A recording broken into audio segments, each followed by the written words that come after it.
producer, Katya Washington.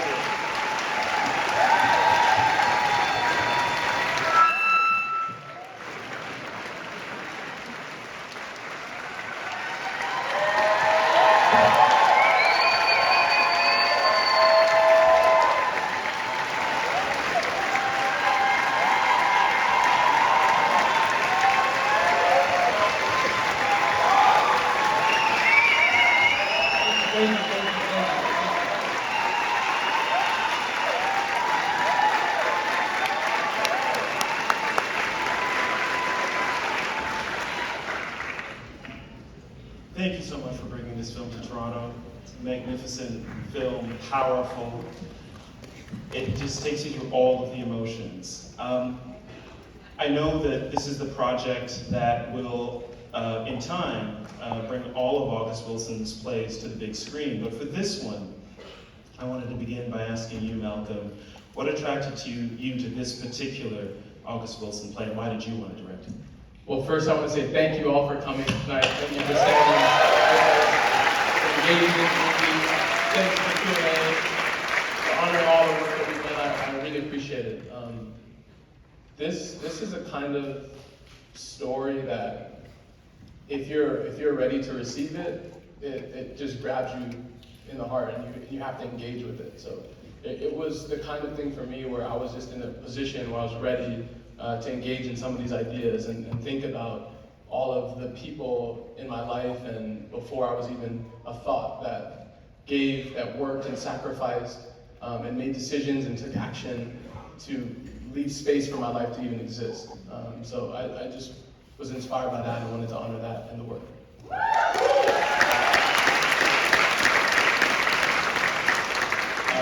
This is I think the first of the three August Wilson adaptations so far, including Ma Rainey's Black Bottom and Fences, that is such a family affair.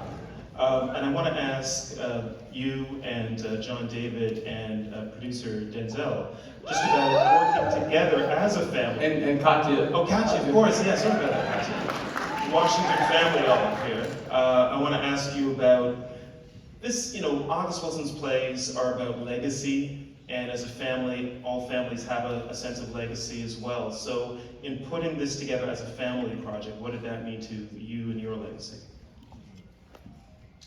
So this was such a beautiful time for us all to come together, but it became something much bigger than our own family. And this is a story of ancestry, of lineage, and dealing with the August Wilson canon at all, you're tying yourself into a much larger lineage there.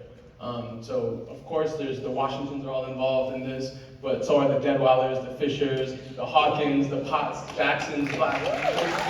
So many stories tied into this thing that we're doing, and I think that we all kind of wanted to uphold that and the people that made this possible. John David, anything you'd like to add?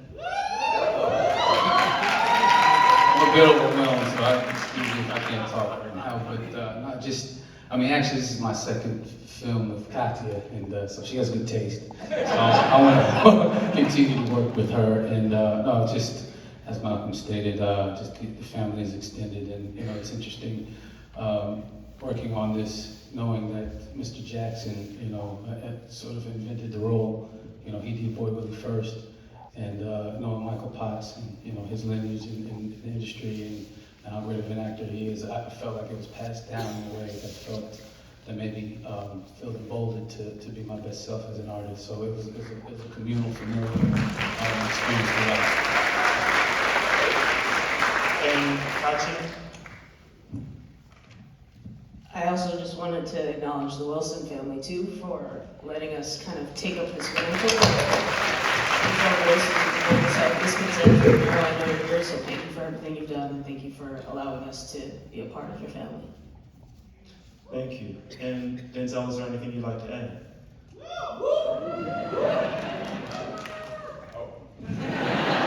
No, I'm happy. A proud father.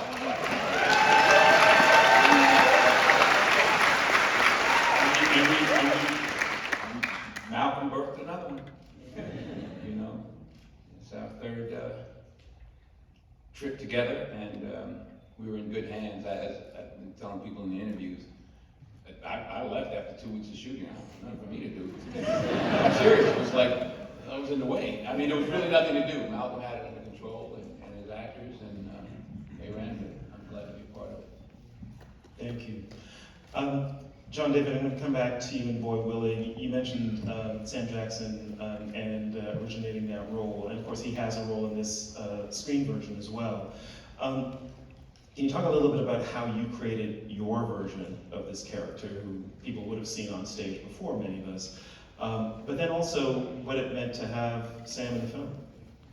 Yeah, it was, for football fans out there, it was like I got to play quarterback with Joe Montana. You know? We're on the same team.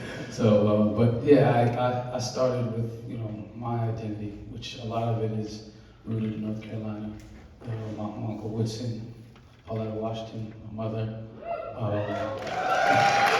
grandparents, cousin was on the film as well. That's where I started, you know, and a lot of prayer and hope, I guess. Don't miss the sub. I think it paid off. Danielle, I want to go to you and talk about Bernice a little bit and what was your...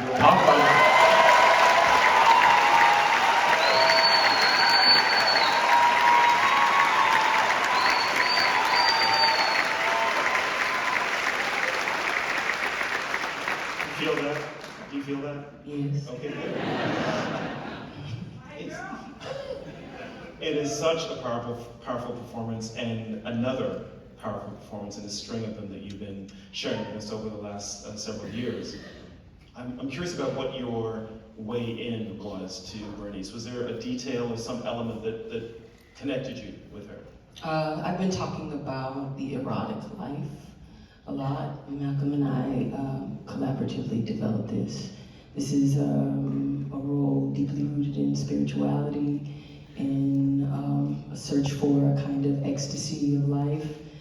It's rooted in longing and loss, and we just mined that. We mined, my understanding of Black women and Black motherhood and performance art and visual art, and my understanding of my Georgia roots, and my understanding of Black Southern Christianity, and my understanding of West African spirituality. All of those things are coalescing to manifest somebody who's reaching for upward mobility, who's reaching for partnership, who's reaching for the past and understanding, and who's reaching towards the future in their child, and who's reaching for something much more visceral and intimate and raw, and the desire that they seek.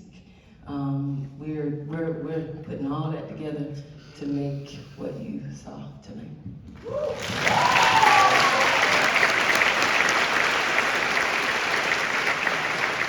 Corey, Ray, Michael, I've heard the word spirituality a couple times already.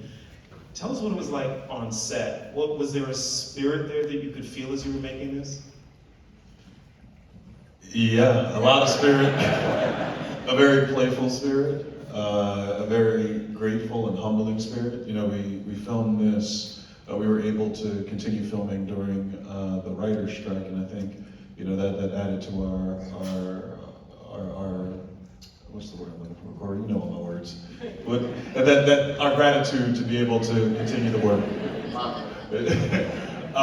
You know, everybody brought such a different energy and such an awesome energy. You know, every character in this piece is so different, and we're all so different as individuals. But together, we make this awesome symphony, both on screen and in real life. And I wish you could have been flies on the wall in the studio when we were filming this. No. Yeah, to add to that, you know, that spirit of play is so important in what we do and what we all do as artists. And but it started with the spirit of obviously our ancestors and guided by August's incredible score of a play and now screenplay. But we were led by an incredible conductor. This music, you know, and you speak about a symphony, but Malcolm really knew how to take all of these individual instruments and help them. And I always say, like, we we all know how to sing and play the music, like we can do that on our own, you know. But to play the right music and to hit the right tone, it takes a very gifted voice and a very caring leader. And man, we'll follow you wherever, forever.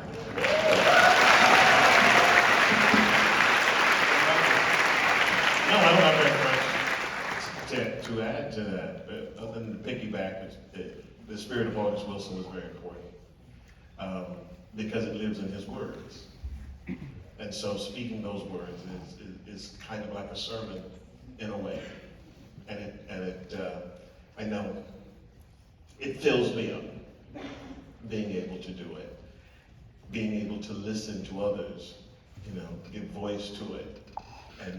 And breath and life to it. And I think that was very much a part of the spirit on the set. Yeah. Thank you.